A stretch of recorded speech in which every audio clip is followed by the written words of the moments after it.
மதிப்பிற்குரிய திரு விஜயநாதன் அவர்களே,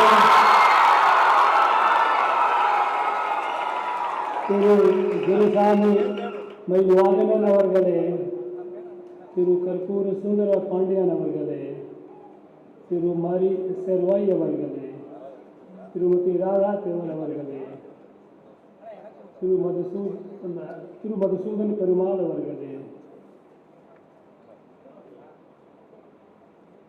அழைப்பாளர்களே, என் இனிய மாணவ செல்வங்களே,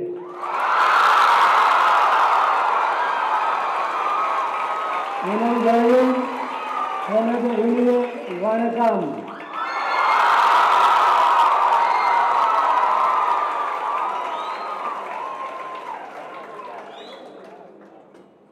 I am humbled, happy and hopeful to be part of this event today. I am humbled because this is in memory of perhaps the first freedom fighter of India who lit the fire of national freedom movement long before others woke up. They gave their life. I'm talking about Maruti brothers. They gave their life by lighting the fire of India's independence, by giving it a conceptual framework, Jambudweep Pragadanam. This is a freedom for the whole of India. I am humbled because I am participating in the event in the memory of such a great sons of India. I am also humbled because the declaration was pasted at a place here in Trichy, Sri Rangam Temple. This holy place. I am happy because I find there are people who still remember Maruti brothers. There are people, there are young students who are well informed about the calendar of their sacrifices.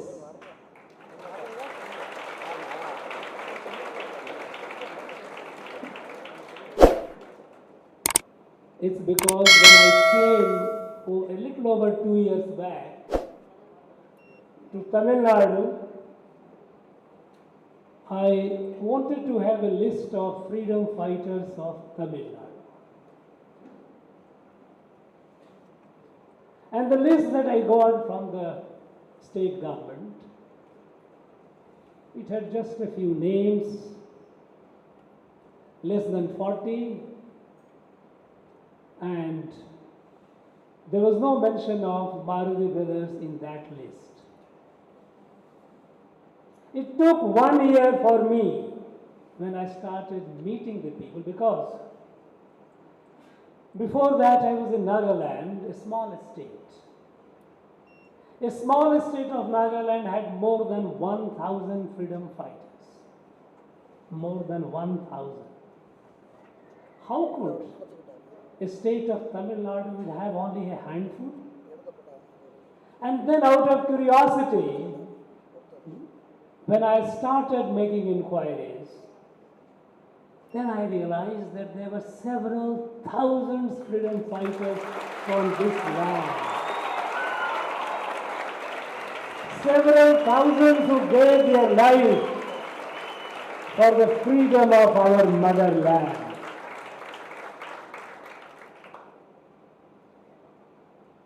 And when I didn't find mention of Maruti brothers, not many people talking about him or about them.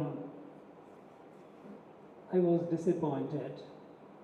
But I am hopeful today when I see so many young people who know about Mardi brothers, who know about their sacrifices,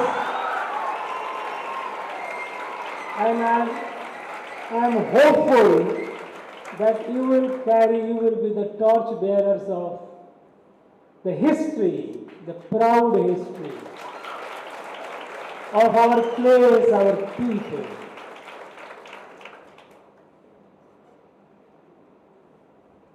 A few days back, I read in the newspaper, and then I verified it was true, that Sivgangai district, which was the seat of activities of Mardi brothers, which was the center of revolt against the British, that was the place from where the ideas and warriors spread out to liberate our motherland. In that district, prohibitory order has been issued for people not to assemble. Or from 23rd, from today till 31st of October. More than 5 persons cannot assemble. People from other districts cannot come. And when I found the reason, what was the reason behind? The prohibitory order mentions that in 2012, 11 years back, there were some law and order incidents during this period, and some people were killed, unfortunate. And so that's the reason that mass celebration of these heroes,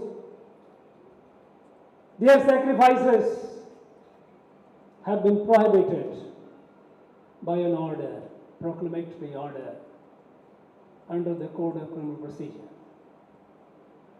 I was shocked. I was shocked and outraged, in fact, because law and order incident may happen. It is for the administration, it is for the government to resolve the tension, to see that the people who have differences, they come together.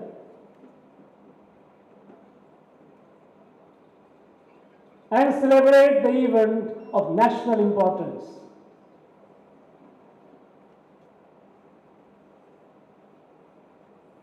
But instead of that, 11 years down the line, anticipating that there would be clashes, this celebration of these great heroes and their sacrifices have been prohibited.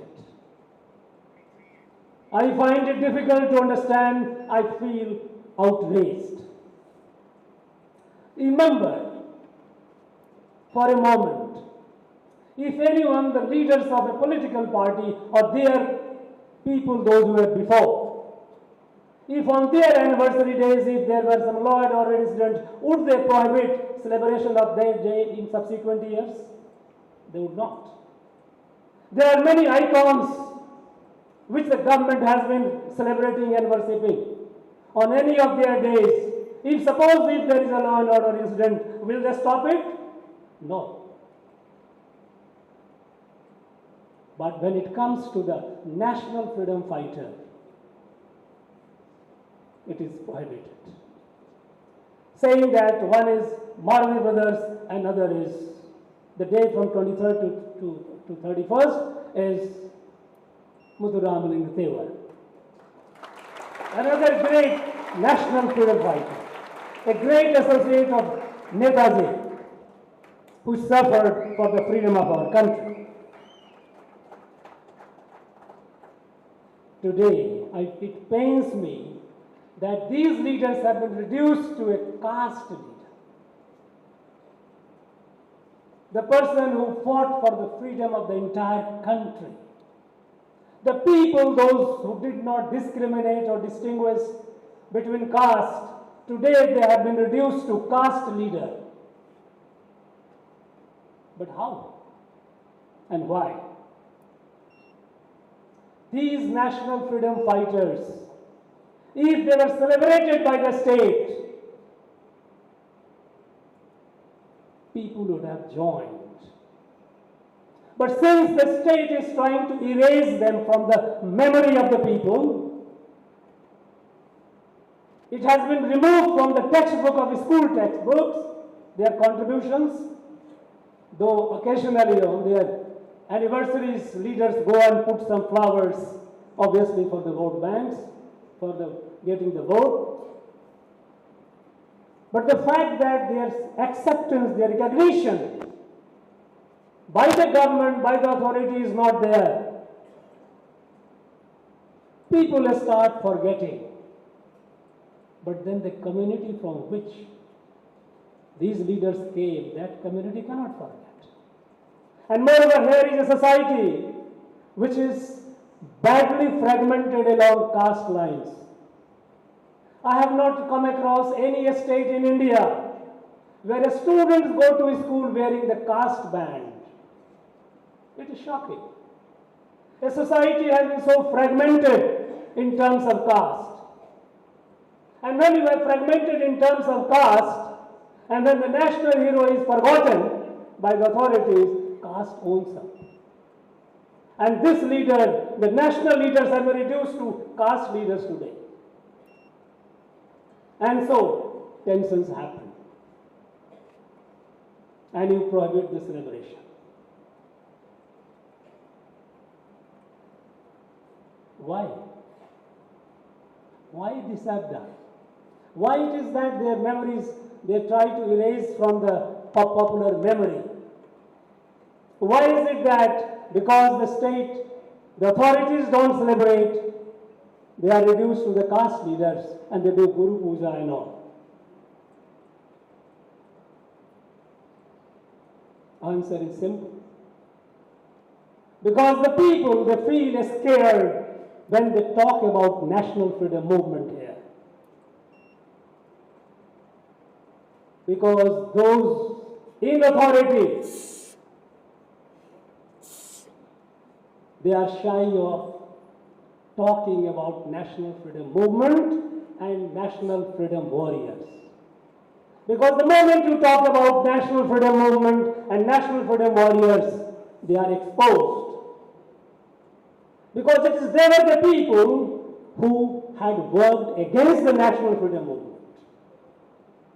They were the people who had collaborated with the British to defeat the national freedom movement.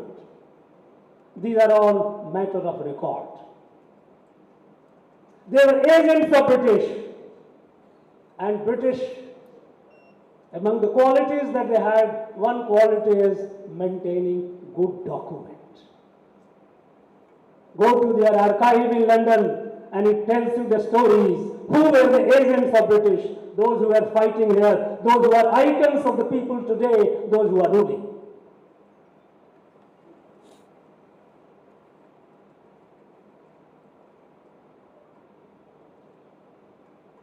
Last year, on 2nd of October, an interesting thing happened.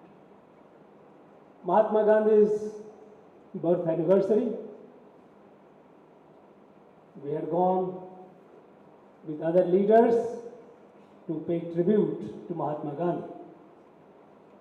On the side, there was a photo gallery, Mahatma Gandhi and freedom fighters. Mahatma Gandhi had visited this state, Tamil Nadu, so many times, at least 18 times. He had visited the nook and corner of the state. There was a large photo gallery, but in the entire gallery, there was not one Dravidian ideology icon present photo anywhere. And that created embarrassment that now that system of photo galleries abolished. This year, 2nd October, we went, paid floral tribute, came out. There was no photo exhibition because it was embarrassing. It was something that had exposed them.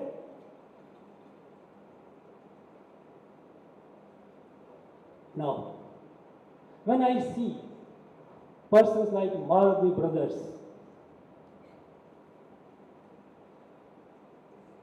being reduced to caste leader, I wonder if Mahatma Gandhi, Netaji Subhash Chandra Bose, Sardar Patel, Shahid Bhagat Singh, if they were born here in Tamil Nadu, they too would have been reduced as caste leaders. Such is the situation here today.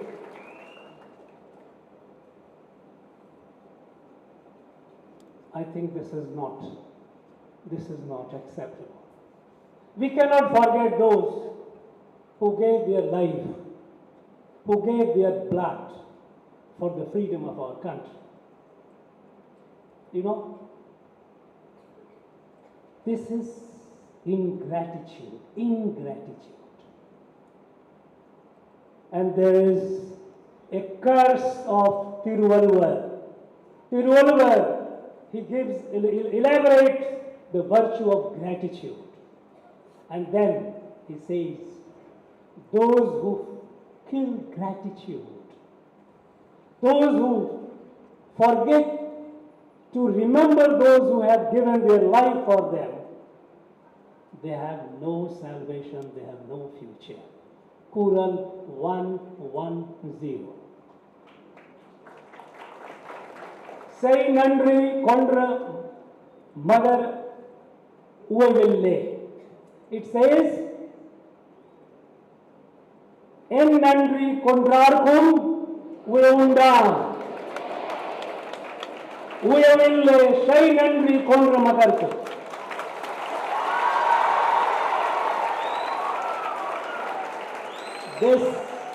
This curse of Tiruvalluvar will fall on those who are trying to forget these great people by virtue of it is their life. They gave their life so that we are all here enjoying our freedom.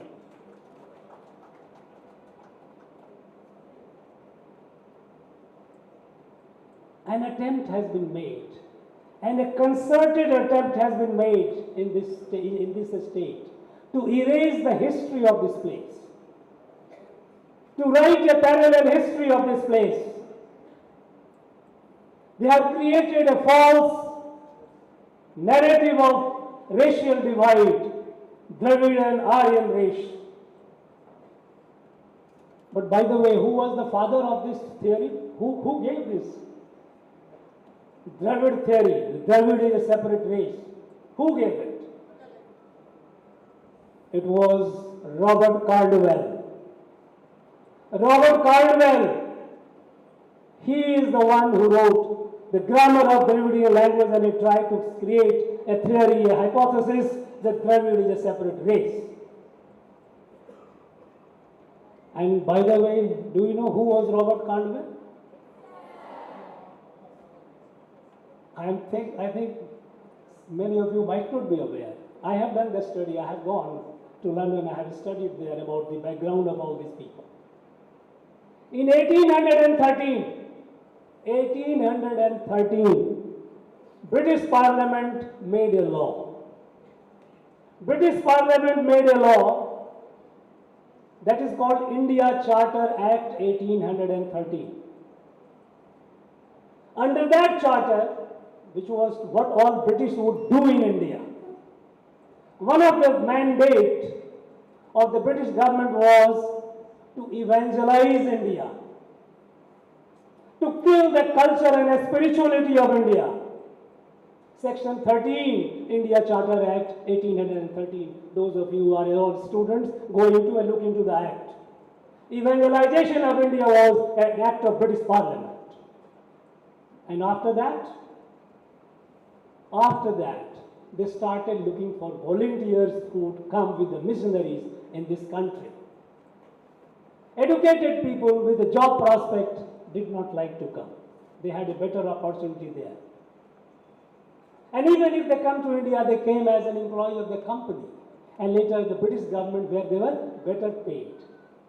So what they started doing? They started picking up a school dropout. A school dropout. And Robert Cardwell was a school dropout.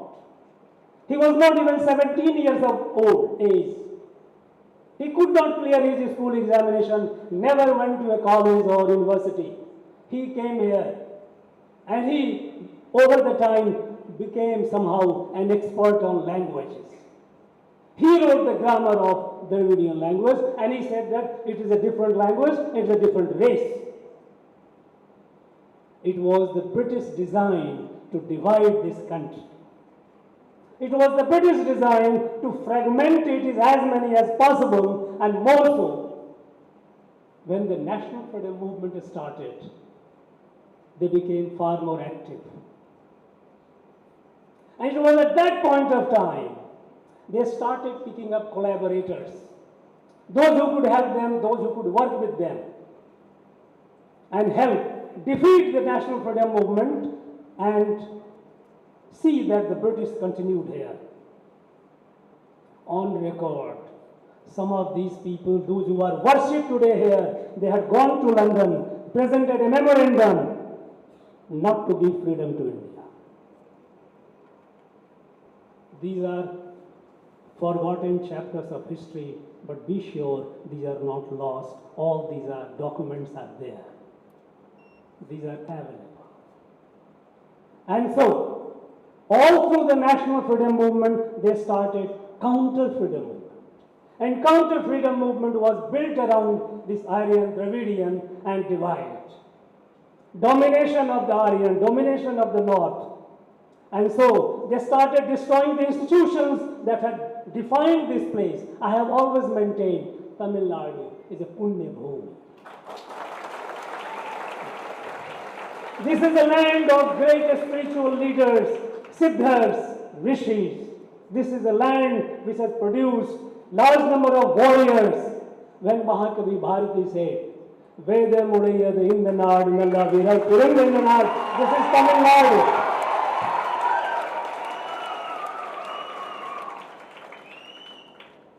But how can they face those who observed 15th of August 1947 as a black day? When the country was celebrating, when the people were celebrating, they observed it as a day of mourning. These are all facts of history. And that is why they are mortally scared of talking about national freedom movement and national freedom movement warriors. They try to downplay them. Symbolically they have to do, they cannot help, but they have to observe the Republic Day, Independence Day. They cannot completely forget Mahakavi, so Mahakavi has to be there. At times, Velu Nachiyar, I am so happy to see so many Velu Nachiyar sitting here.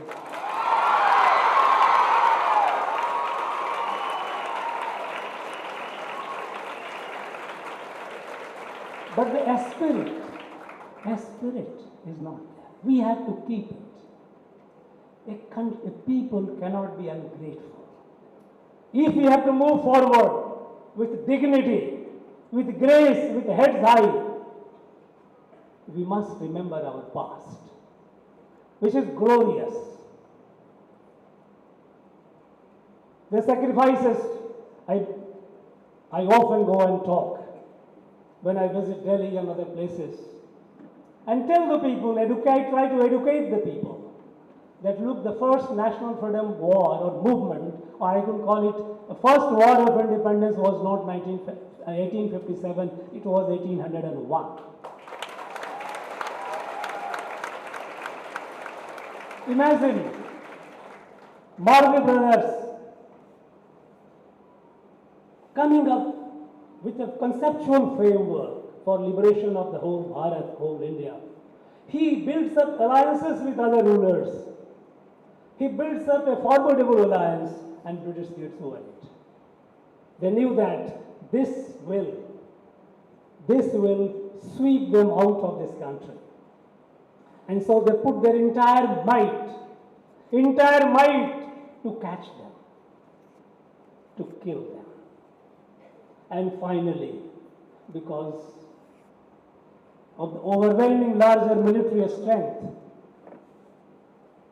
and some division among us, our own people, that they were lost. They were caught, and finally they were martyred publicly. We just heard the 543 people were hanged on the day,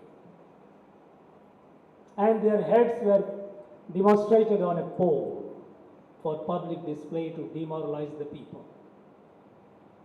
But then, people of this place are brave, they didn't get demoralized. Just 5 years later, 1806, Vellore, there was a massive revolt against the British. They had taken over the garrison. Our freedom fighters, Indian soldiers had taken over the garrison, killed nearly 150 of the British officers and British jawans, soldiers. But then they got British got reinforcement for so many places. They were overwhelmed, overpowered. Nearly 1,000 Indian soldiers were massacred in that Vellore fort. Nearly 1,000. When I think of them,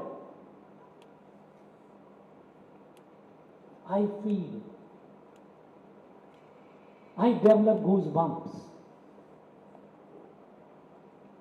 Imagine, people, those who gave their life, they were not insane people. They could have lived a comfortable, quiet life, earning salary wages.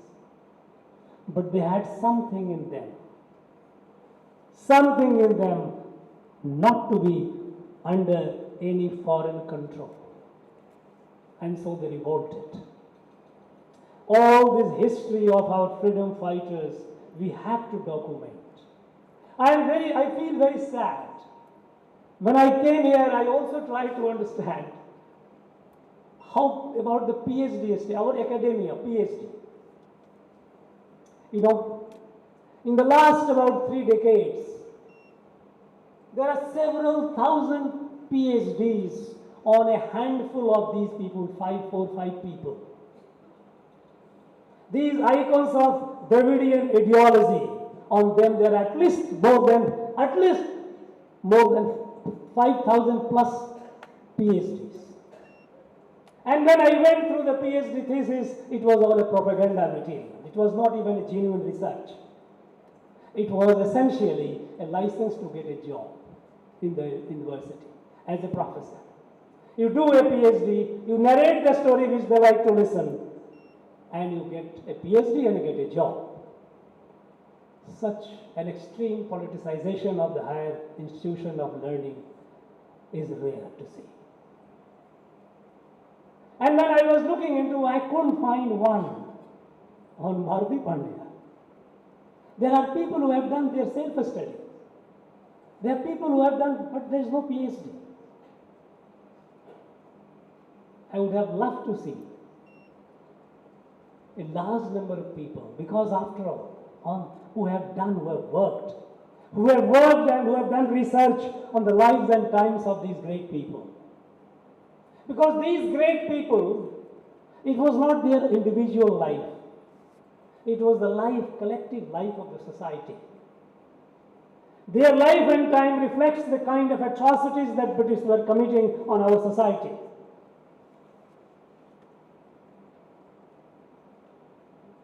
They could have done wonderful work to present our glorious past.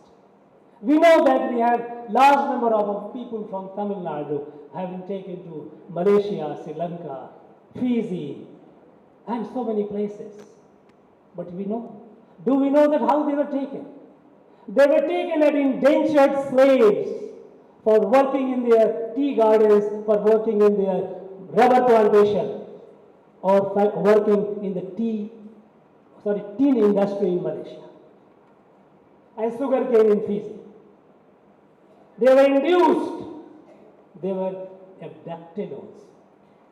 It was a slave trade. slave trade. A similar trade happened in northeast, in Assam, when the British enslaved thousands and thousands of people, the Adivasis people from central India, and took them for tea plantation, tea gardens there to work as indentured laborers. They were in between brokers, and the buyers used to look at the physical, open the mouth, whether you have teeth or not. Strip the woman whether she is able to produce, these are the age where she can produce some children or not. Most inhuman treatment they are given. And similar was done here by our people, those who were taken to those places. Have we done this as a study? We have not done it. British have been glorified here. British have been glorified here, and I find today, even today, that people in higher position talking high of British rule. British did this, British did that. This must go. And I have a lot of hope on our young people, on our young generation. You will do it, I know for sure. Because you are the one who carry the responsibility of the past and duty of the future. Friends, I'm very happy. I'm very delighted. As I said, I'm humbled, happy and hopeful to be part of this event. I wish the organizers my greetings and best wishes to them, because they had the capacity and desire to organize this event. I thank you all for participating in it. And I wish you all the very best in your future endeavor, especially the students, those who are aspiring for your civil services. I wish you all the very best. Thank you very much. Please put your hands together for Chief Guest. We are really grateful to our Chief Guest for the wonderful address, which had a true value to this event. Thank you so much, sir. You mesmerized us with your Tamil, sir. Thank you so much. Ladies and gentlemen, we have come to the end of the event. Now I invite JTCC Committee member P. Shivashakti to deliver the word of thanks this time. மிகவும் அழுத்தமான உரையை நிகழ்த்திய ஆளுநர் நன்றி. இந்த தேசத்திற்காக